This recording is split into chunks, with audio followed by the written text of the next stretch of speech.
आणि म्हणून त्याला 2-3 वेळा पाळ्या घालाव्या लागतात आणि ते उपटून काढावं लागतं.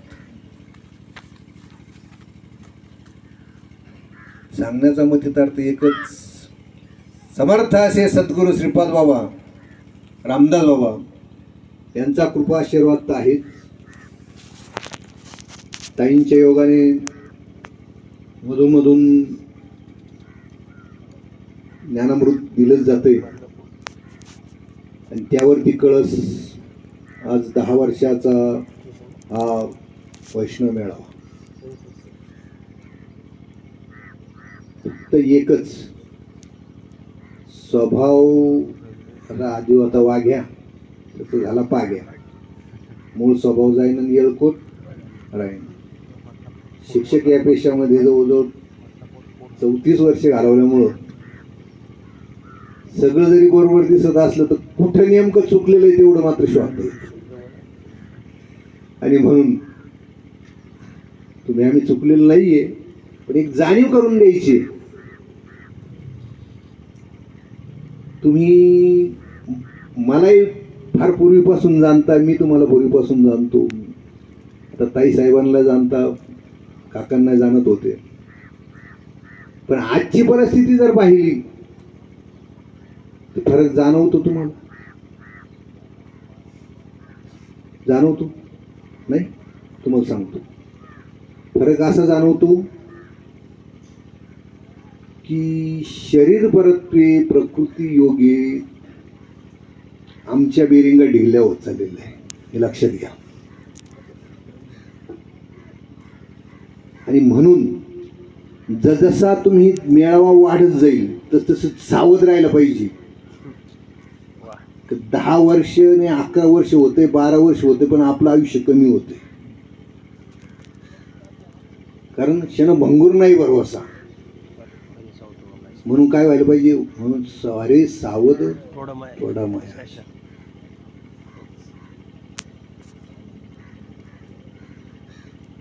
ती जाणीव मनाशी घेऊन शरीर जरी थकलंय तर मन काय झालं पाहिजे? मन हे दृढ झालं पाहिजे.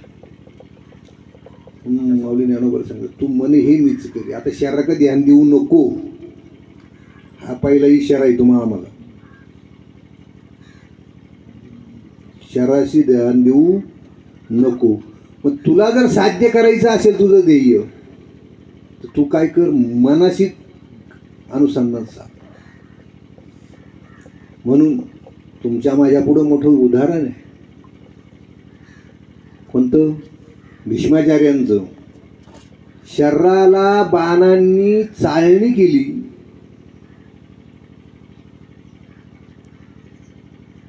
पण मन धाव घेत होतं त्यांचं. कुठं? सगळे मला भेटायला आले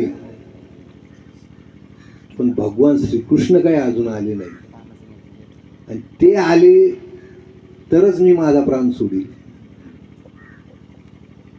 आता ही उदाहरणं निवड ऐकण्यासारखी का? नाही ना. तुम्हा आम्हाला जाणीव करून देण्यासाठी. त्याच पद्धतीने एका रोमाच्या ठाई 1000 विंचवांच्या वेदना पायी, जसं त्यांना असंख्य अशा बाणांनी जर्जर केलं होतं, तीच परिस्थिती तुमची माझी होणार आहे. आणि मग त्यावेळेस मात्र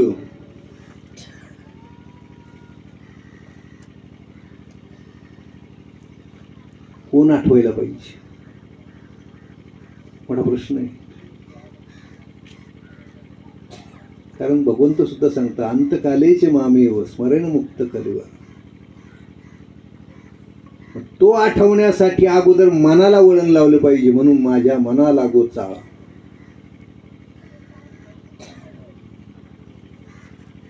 सोपी गोष्ट सांगतात. काय? मन उन्मन झालं पाहिजे. एवढं सोपी गोष्ट आहे कधी? अरे हे मन आहे तेच जागे होईल, लवकर येत नाही तर उलट कुठं होईल? युक्ती दिली सद्गुरू माऊलींनी, तुम्हाला आम्हाला युक्ती दिलेली आहे. पण तुमचं आमचं जर समजा त्यांच्याच भाषेत सांगायचं ठरलं तर अंगात आला ताप तर देवा तू माझं बाप. प्रसंग पडला तरच तुम्ही जर आम्ही आम्ही आठवायला लागलो तर नाही जमायचं. ते नाही जमायचं. त्यासाठी काय त्यांनी सांगितलं, सतत कीर्तयंतो मा. सतत त्याचं काय झालं पाहिजे, कीर्तन झालं पाहिजे. तेवढं करून यतंतच दृढ होता, त्याचा दृढ निश्चय झाला पाहिजे. तर या गोष्टींचा मेळ बसेल. नाही तर ओवी माऊली ज्ञानोबरायची. तसे तोंडी ब्रह्मनाम, हाती ते सात्विक कर्म. इथपर्यंत सगळे साधक येतात. तोंडी ब्रह्मनाम, सात्विक कर्मही घडलं जातं. परंतु विनियोगाविन सर्व कर्म विफळ. नामाचा जर विनियोग तुम्ही आम्ही केला नाही, या भारताचं दुर्दैव असं की ह्या पद्धतीमुळं बरचसं धन वाया गेलं. ते म्हणाल कसं, तर लोकांनी ते धन जे होतं ते पुरून ठेवलं. मधून मधून त्याच्याकडे पाहिलं नाही. त्याच्यामुळे काही काहीच्या लक्षात सुद्धा राहिलं नाही का आपण कुठं ठेवलं ते. आता म्हणायला लागले लोक, धन चढलं. धन नाही चढलं, आपण चढलो. आपल्या लक्षात राहिलं नाही ते कुठं ठेवलं ते. आणि त्याचा परिणाम असा झाला, वारंवार त्याच्याकडे लक्ष न दिल्यामुळं पुरीलेलो हे म्हणजे पुरलं जे ते काय माती खाय, मातीने काय केलं ते खाऊन टाकलं. तसं तुमच्या आमच्याकडे ब्रह्मनाम आहे. त्याचं जर पुन्हा पुन्हा पुन्हा पुन्हा त्याच्याकडे लक्ष दिलं नाही तर त्याचा परिणाम असा होईल, सात्विक कर्म होईल. सात्विक कर्माच्या योगाने इंद्रपदाची प्राप्ती होईल. परंतु माऊली ज्ञानोबा सांगता मग काय पुण्याची पावती सरे, सवेची इंद्रपणाची उठी उतरेन, येऊ लागती माघारी मृत्यू. ते पुन्हा आल्यानंतर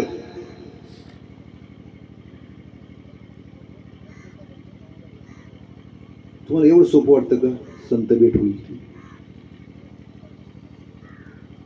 संत भेट होईल हे सोपं वाटतं का? पण काय झालंय, तुमचं माझं मागचं भाग्य थोरे, पुण्य फारे म्हणून तसं तुकोबारायला सापडले वाटे जाता गंगा सणा, तसं तुम्हाला मला सहजगत्या सापडली नाही.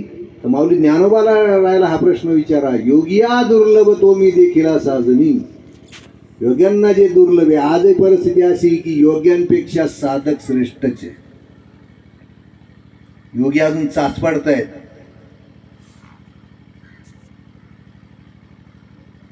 मात्रांची उई अगा योगाची आवाटा, जे निघाले गा सुवटा, त्या दुःखाची आवाटा भागा. योग्यांना सुखी म्हणता येणार नाही, कारण त्यांना अजून जे सुखाचा सागर आहे तो पार करता आला नाही, प्राप्त झाला नाही. आणि तुम्ही आम्ही सुखाचे व्यवहारे सुखलाभ झाला, आनंद कोंदला मागे पुढे. कोणाच्या योगाने घडलं ते? त्या समर्थ अशा सद्गुरूंच्या योगाने घडलं. मग समर्थ अशा सद्गुरूंच्या योगाने घडलं, मग त्यांनी आपल्याकडून काय अपेक्षा केली हे तुम्ही आम्ही लक्षात घेतलं पाहिजे. समर्थ सद्गुरू सांगून गेले, भाऊ आम्हाला विसरले तर चालते, पण भगवंताच्या नामाला विसरू नका. काय त्याच्या पाठीमागची भूमिका काय होती त्यासाठी त्यांनी सांगितलं काय, की तुम्ही भावसागरात आहे आणि भावसागरामध्ये क्षणाक्षणाला असे उंच उंच उंच उंच लाटा उसळतायत. मग अशी उदाहरण त्यांनी दिलं. तुम्ही आम्ही जर त्या लाटा थांबण्याची वाट पाहत बसलो, नाही नाही नाही, दुःख बांधवडी आहे संसार, सुखाचा विचार नाही कोठी. तो भवसागर तरुण जाण्यासाठी एक गोष्ट लक्षात घेतली पाहिजे, त्यांनी सगळं सोप्यात. आणि तुम्हाला मला सांगतो ना, मला तो मुद्दा तोच सांगायचा होता. आता परमार्थाचा इतका उत आलाय, त्यातल्या त्यात कोरोनानं तर कळसच गाठला. तुम्ही म्हणाल कसं? कोरोनामध्ये इतके दावे झाले, इतके वर्ष श्राद्ध झाले ना, अरे प्रवचन कीर्तन इतके झाले, पार माणसाचं मन जे आहे ते पार भरून गेलं, इतकं ऐकलं लोकांनी. आणि त्यातल्या त्या टी व्हीवाल्यांनी तर प्रत्येक चॅनलवर कीर्तन नाही, पण सगळ्यांची गोळा बेरीज काय माहिती तुम्हाला? शून्य. तुम्ही म्हणाल कसं? एवढे टी व्हीवर कीर्तन ऐकली, कोणाला किती उपरती झाली मला सांगा बरं.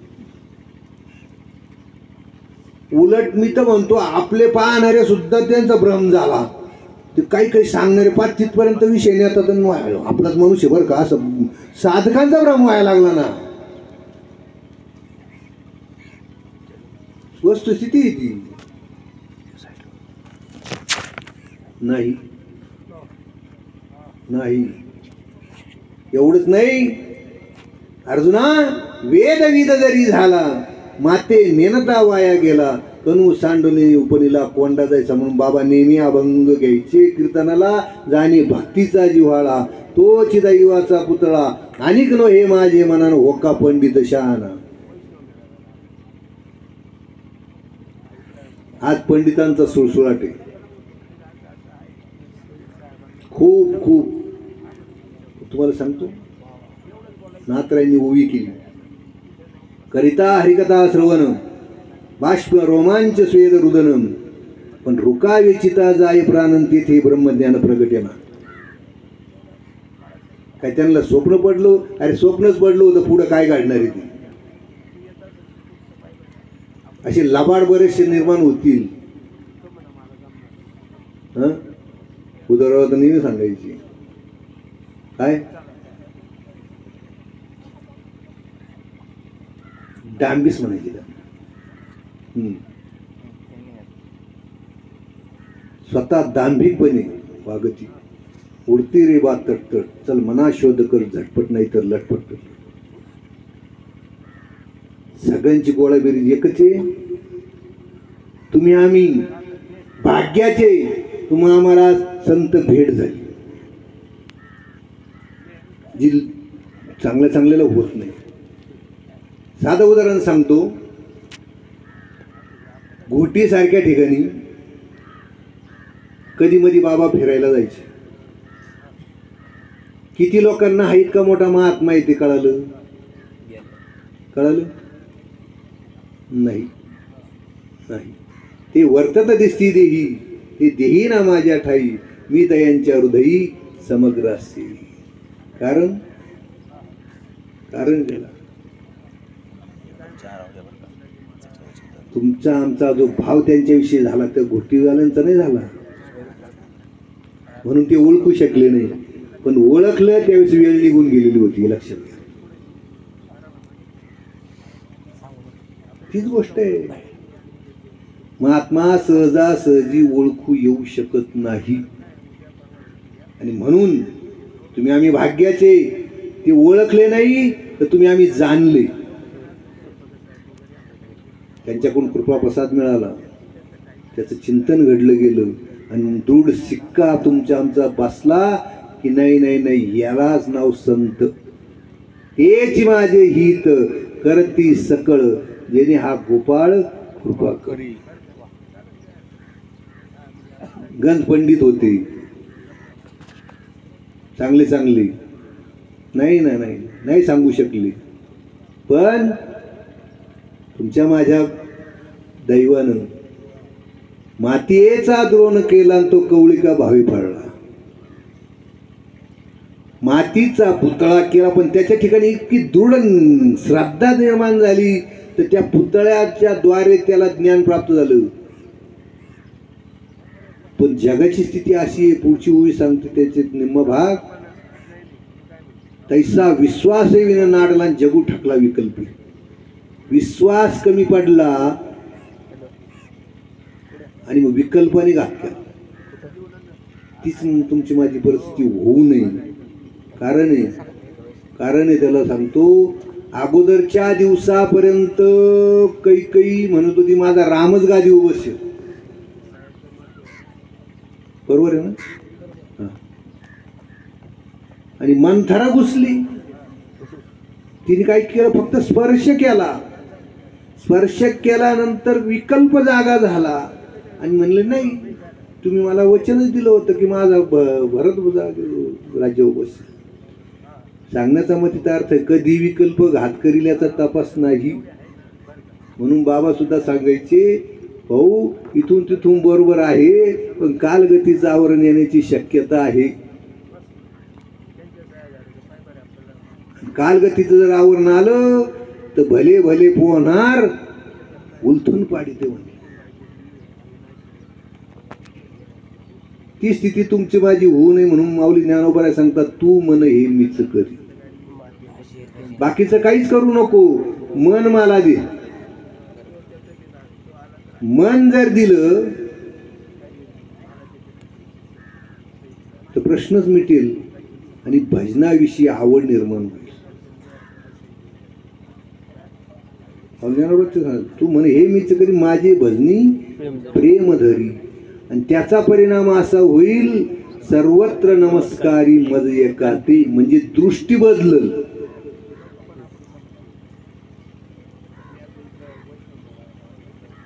दृष्टी कोणती, बाहेरची दृष्टी उपयोगच नाही, अंतर्दृष्टी बदलली पाहिजे. म्हणून माऊली दररोज हरिपाठ म्हणतात आणि म्हणणारे आहेत. बाबा नेहमी उलट प्रमाण घ्यायचे, भरला गंधाटा हरिदिशी. एवढी सोपी गोष्ट आहे का भरला गंधाटा हरिदिशी? आदि ब्रह्मा अंती मशक, सर्वांच्या हृदयी मीच एक. या चराचरात भगवंत भरलेला आहे, ब्रह्मदेवापासून मुंगीपर्यंत. एवढं ओळखू येणं म्हणजे काही सोपी गोष्ट नाहीये. ते जाऊ द्या, ज्ञानदेवाप्रमाणे आत्मादिनान सर्व घटी पूर्ण एकनांदे, ही सुद्धा दृष्टी लवकर तयार होत नाही. आम्हाला अजूनही भेद दिसतात. बाकीचं पुढचं भरला गांधा डायरेक्ट सोडूनच द्या विषय. आणि ती वृत्ती अंगी बाणावी म्हणून त्यांनी सांगितलं, अगोदर मन जागेवर ठेव.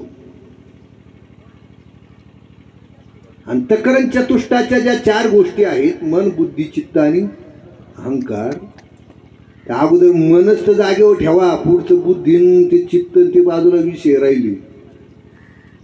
अभंग पाठ करणं, प्रमाण पाठ करणं, या फार सोप्या गोष्टी, फार सोप्या गोष्टी, पण अनुभव यायला फार अवघड आहे. बोलता वाटी सोपी.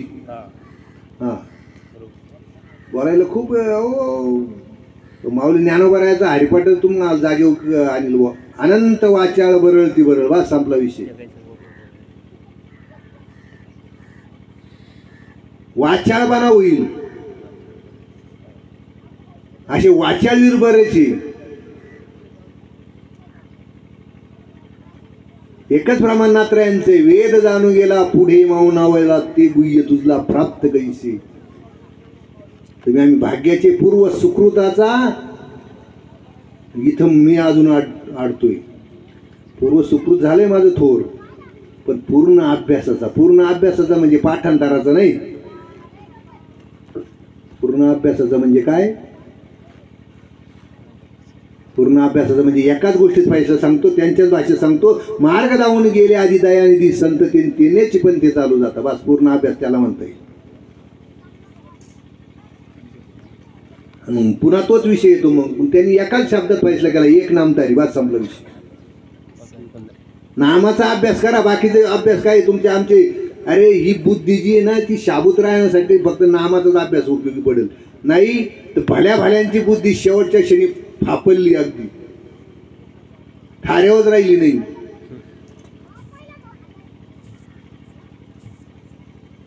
म्हणून मनात अगोदर जागं व्हा, दृढ निश्चय करा, आणि त्यानंतर बुद्धीचा निश्चय होईल.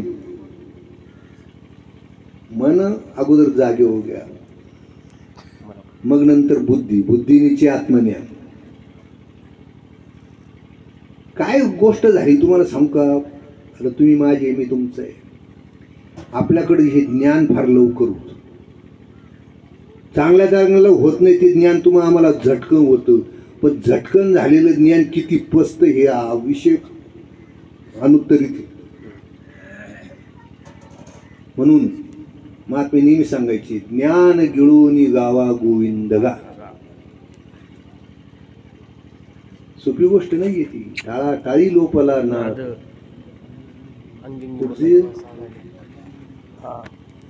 पुढचं अंगो अंगी मुरला छंद. हे मुरणं काही सोपं नाहीये. म्हणून बाबा नेहमी लोणच्याचा दृष्टांत द्यायची. जितकं लोणचं मुरेल तितकं चांगलं. लोणचं मुरण्यासाठी काय करावं लागेल? एकदा घातलं वर्षभर पुन्हा पाहायचंच नाही. काय करायचं? या माता मावल्यानं माहिती आपण फक्त हादडतो. एक नाही भागलं 2 फोडी टाक मग. काय करावं लागतं? अरे त्याला नेहमी हलवावं लागतं त्या बरणीला. तीच गोष्ट ती व्यवहारातली ह्या बरणीला हलवा जरा. ही बरणी हलती. अरे पूर्वीची गोष्ट तुम्हाला मला माहिती आहे. आता नवीन कंपनीला नाही. बाबा जर समोर दिसल्या तर ह्या बारण्या जागेवर राहत नव्हत्या. हे लक्षात घ्या. आणि आज नेमकी त्याचीच वानवय झालं. देणाऱ्याने तुम्हा आम्हाला इतकं दिलंय, हातचा राखून न ठेवता दिलं, हे लक्षात घ्या. पण काय झालं? त्यांनी करायचं जे सांगितलं ते आपण करत नाही. त्यामुळं करतळी आवळा ताई सारी नाही नाही दिसतच नाही. जा नाही. त्याचं उदाहरण सांगू, त्यांच्याच भाषा सांगतो. कहते लेकिन करते नाही मुख्य बडे लबाड. त्याचा परिणाम असा होईल, काला मोल जाएंगे साई के दरबार. बस एकच आहे. तुम्हाला सांगितलं, माझ्या अनुभवानुसार सांगतो. आता शरीर साथ देत नाही, लक्षात घ्या. त्यामुळे ताईचं मी भाग्य थोर मानतो की ते ह्या वयातही चांगल्या हालचाल करतात. माझ्यासारखेच तर आता अजून रिटायर व्हायचे तरी ताकद चालत नाही राजा. नाही नाही एवढं नाही, शरीर साथ देत नाही. पण हाच अनुताप घेऊन या मनात सावध की अरे तुला शरीर साथ देत नाही. आता तू फक्त आंतर इंद्रियाने भरमार्थ कर.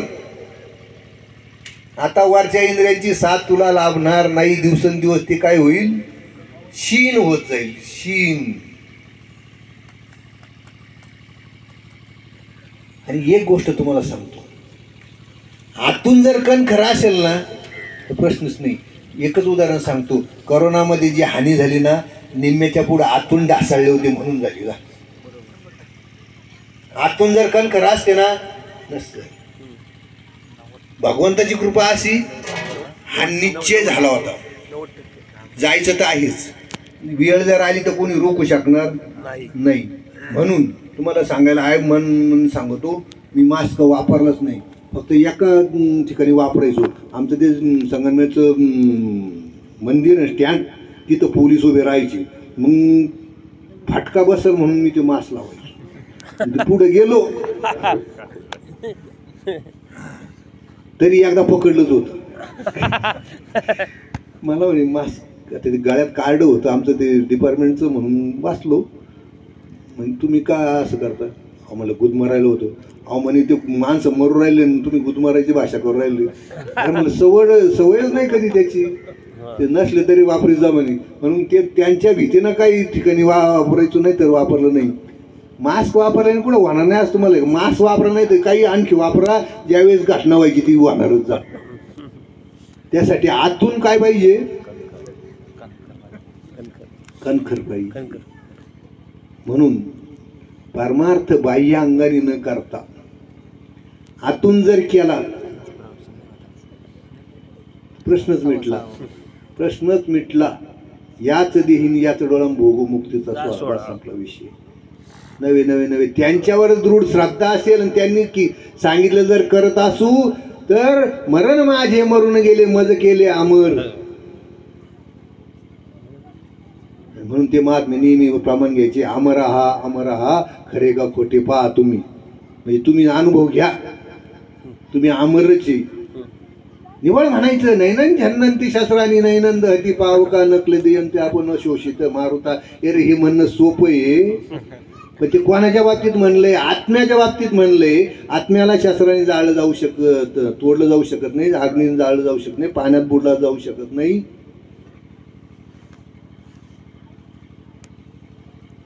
अरे एवढं सांगून गेले उघड काय की तुम्ही देह नसून आत्मा.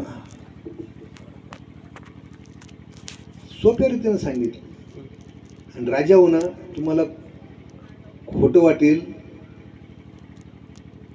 तर जुने माणसं आहेत, ताई साक्षीला आहे.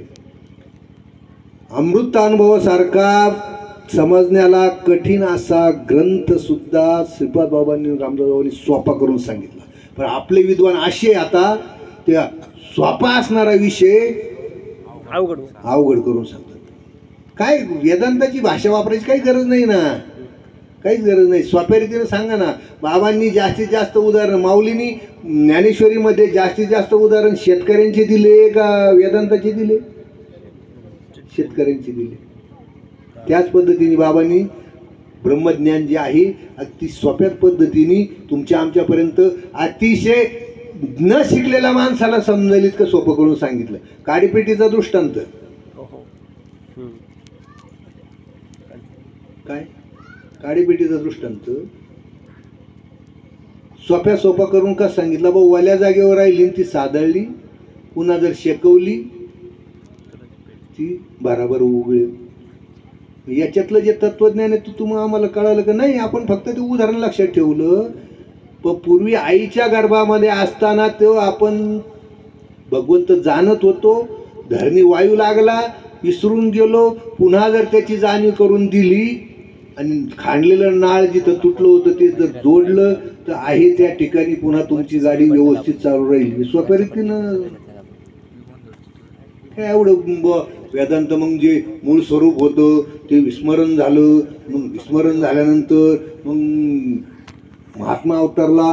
मग त्यांनी तुमच्या आमच्यामध्ये काही वेदांचं महावाक्य पेरलं. मग त्यानंतर मग ते कानी जे पेरले ते डोळा ते उगवले. हे एवढं थापटपा सारांना लांबाल्या खरं सांगत बसलं आहे ते विसरून जायची गंमती.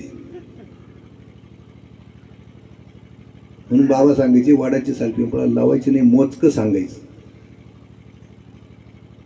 एक विद्वत्तेचा सुळसुळाट झाला. कशासाठी तो कशासाठी? आणि एक सांगू तुम्हाला, लग्नातलं जे गोड जेवण आहे त्याने तुमचं पोट भरणार नाही, लक्षात घ्या. पण भाजी भाकरी जर असेल तर त्याचं पोट भरेल, हे लक्षात घ्या. हे वेदांताचं वगैरे हे मिष्टान नाही, प्रश्नच नाही, पण त्यांनी पोट भरणार नाही, हे लक्षात घ्या. लाडू तुम्ही किती खाऊ शकणार आहे?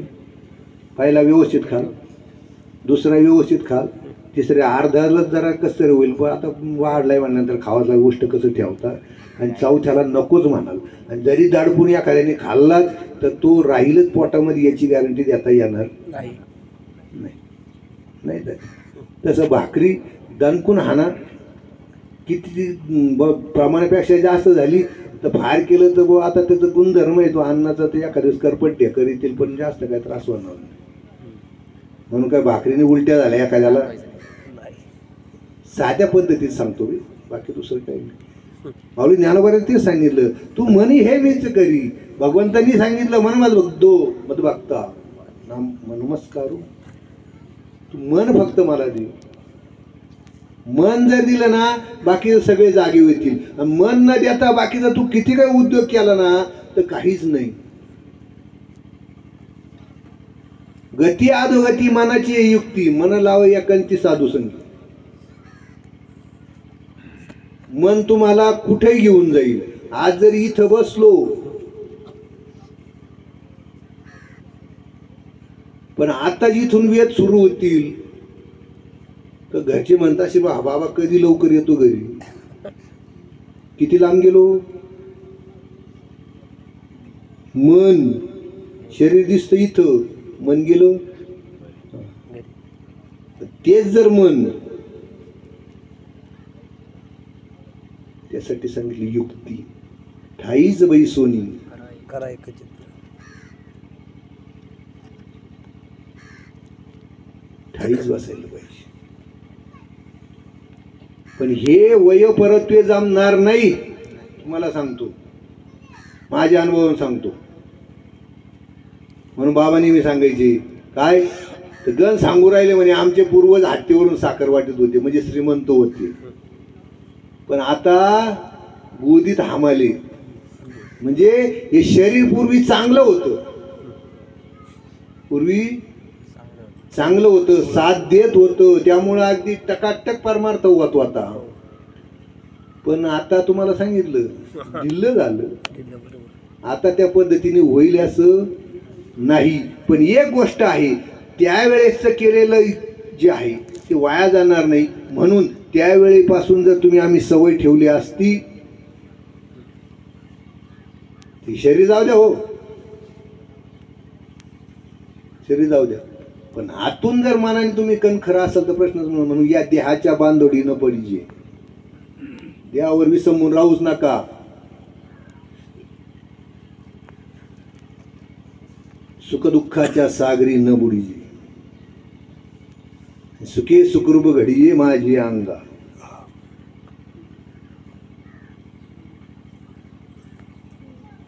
अनुसंधान साधायला पाहिजे, युक्ती दिली त्यांनी.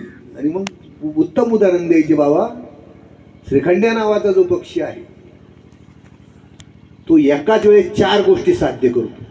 एकाच वेळेस 4 गोष्टी: संधान, विंदान, स्नान आणि भोजन. वरती जातो, तिथून लक्ष साधतो, लक्ष साधल्यानंतर तो असा मोघ उडी नाही टाकी.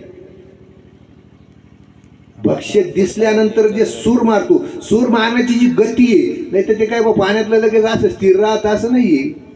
तो का हत्ती का पाण्यात घुसला म्हणजे आपला बसला निवांत असं नाही. पाण्यातलं जे भक्ष्य आहे ते इतकं चपळ असतं. मग झटकन सूर मारतो, मारल्याबरोबर तो चोचीत पकडून वरतीच येतो. त्याच पद्धतीने तुम्ही आम्ही जर सवय लावली तर धर्म, अर्थ, काम आणि मोक्ष, निवड म्हणणं सोपं आहे, त्याने मुक्तिचारी साधी येल्या. हे म्हणू जमणारच नाही, त्याला रीतीनंच जावं लागेल. मग आता पुन्हा आला प्रश्न त्यांच्याच बाबतीतला, रीत जाणत्यानं सांगावं का नियंत्याने सांगावं.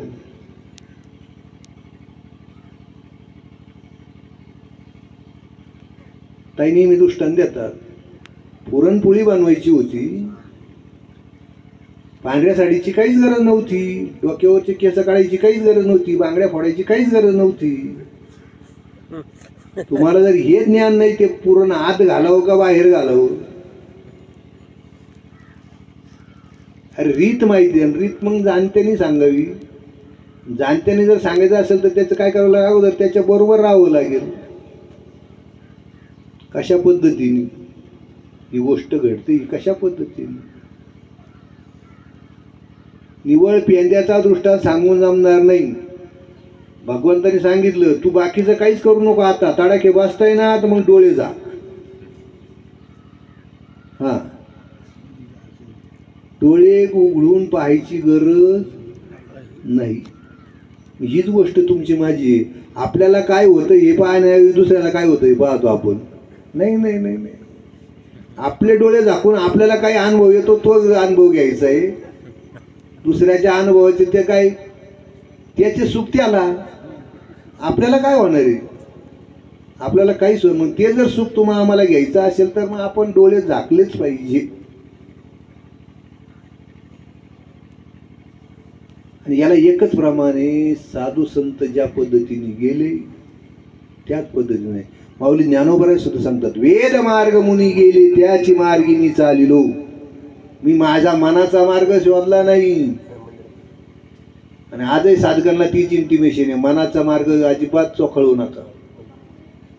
माऊली ज्ञानोबराय सांगतात ना, वेद मार्ग मुनी गेले त्याची मार्गी चालिलो, नकळेची विषयांदा म्हणून उघड बोलिलो.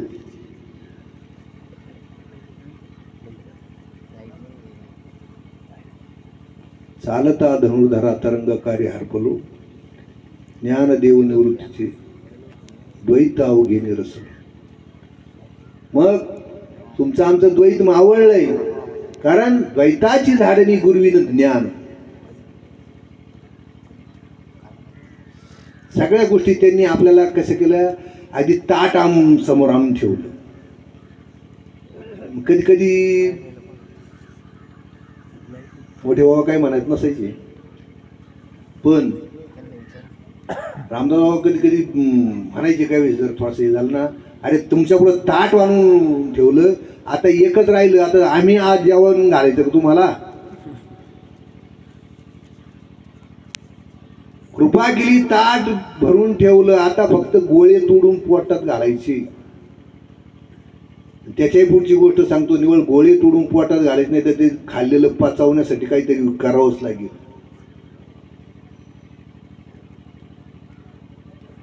काय करावं लागेल तर मग पुन्हा तेच होईल, तू म्हणे हे मीच करी. बस त्या श्रीखंड्या नावाच्या पक्षाने 4 क्रिया एकाच वेळेस साधल्या, तसं माझे अनुसंधाने देख संकल्प जाळणे निशेष. जोपर्यंत हे अनुसंधान जमणार नाही तोपर्यंत तुमच्या माझ्यातले संकल्प विकल्प जाणार नाही जाणार.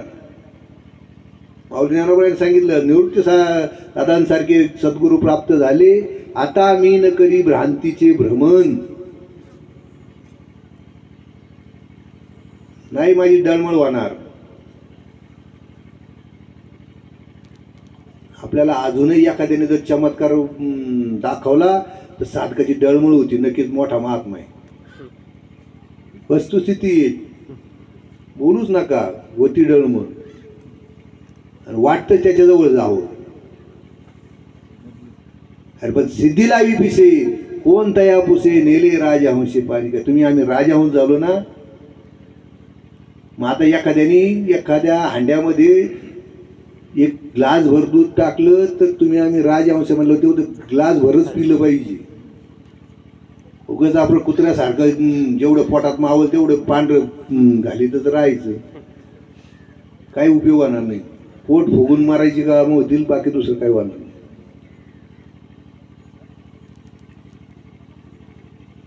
काय सांगू आता, संकल्प विकल्प आणि त्याचा परिणाम असा होईल,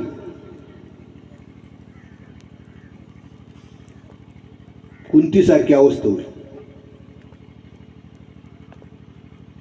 विकल्प मनामध्ये आला, गुरुने दिलेल्या मंत्रापासून पुत्र होतात का? कुमारी अवस्थेत होती, मंत्र जपला, मंत्राने परिणाम दाखवलाच, आणि मग लोक लज्जेस्तव अभेद्य कवचाचा आणि कानी कुंडल असणारा पुत्र त्यागावा लागला. त्याच्या अगोदर तुम्हाला सांगतो, तिने विषाची बाटली पिली होती गर्भ मारण्यासाठी, पण तो नाही. तसं तुम्ही प्रयत्न जरी केले, नाम हे नाही वाया जाणार, परिणाम दाखवणार. पण संकल्प विकल्प जर मनात घुसले, मग मात्र चांगल्या आशा याची नाश झाल्याशिवाय राहणार. थोडक्यात उदाहरण सांगतो, माफ करा जरा जास्त वेळ घातला. एकच उदाहरण सांगतो. राम प्रभू, लक्ष्मण भैया, सीतामाई वनवासात चालले होते. एका ठिकाणी आंघोळीसाठी थांबले. आंघोळ लक्ष्मण भैयांनी केली. आंघोळ केल्यानंतर त्या पाण्यामध्येच असताना सहजगत्या विचार आला. वास्तविक पाहिलं तर रामप्रभूला वनवासात जायचं होतं, माझं काहीच काम नव्हतं. मला ते म्हणले नव्हते का बा तू माझ्याबरोबर चल, आणि मी उगीच निघालो. तर घरी बायको होती माझी, आणि असा विचार आला आणि बाहेर निघाले. पाण्याच्या बाहेर निघाल्यानंतर तिथं पुन्हा मी किती भाग्यवान, कोणालाच ब्राह्मप्रभूची सेवा करता आली नाही. मी 14 वर्ष त्याची सेवा केली. ते म्हणले मागाशी तो विचार आला ना, आत्ता हा विचार आला काय भाऊ. पुन्हा पाण्यात गेले, पुन्हा बुडी मारली, पुन्हा तोच विचार आला. काही गरज नव्हती एवढ्याला यायची. शाप त्यांना होता, मला काहीच नव्हतं. पुन्हा बाहेर आले. एकट्याच्याच भाग्यात होतं सेवा करायची. समजेना, संभ्रम निर्माण झाला. संभ्रम निर्माण झाला की असं का होतं, असं का होतं. त्याचं कारण आता वेगळं येतं. दृष्टांत दुसऱ्या बाजूने जाईल तर नेमकं पाण्याच्या ठिकाणी होतं ना, तिथं सुंद आणि उपसुंदाची लढाई झाली होती. ते रक्त तिथं सांडलेलं होतं. तर मायभूमी तिथं ते रक्त पडलं असल्यामुळे ते विचार काशी व्हायचे. आणि बाहेर निघाले होते तर त्या भूमीचं वेगळं होतं. सांगण्याचा मतीचा अर्थ एकच की अशा पद्धतीने चांगल्या माणसाच्या मनात सुद्धा संकल्प विकल्प उठू शकतात. तर तुम्ही आम्ही तर अजून त्या मार्गीची काही वाट सुरू आहे. अशी गंमत होऊ नये म्हणून मनाला दृढ करा. सांगितलेल्या गोष्टीचा पाठपुरावा करा. जरी शरीराने साथ दिली नाही तर माऊली ज्ञानोबरायचे ओवी लक्षात घ्या, प्रमाण लक्षात घ्या. काळ वेळ नाम उच्चरित्या नाही, किंवा जैसी स्थिती आहे तैशी परी राही. कौतुक पाहिजे संचिताची. असाल तेथे करा नामाचे चिंतन. ते चिंतनाला मात्र सोडू नका. आणि मनाला चिंतनामुळे काय होईल, ब्रेक बसेल, ते भरकटणार नाही. मन जर भरकटलं नाही, जागेवर राहिलं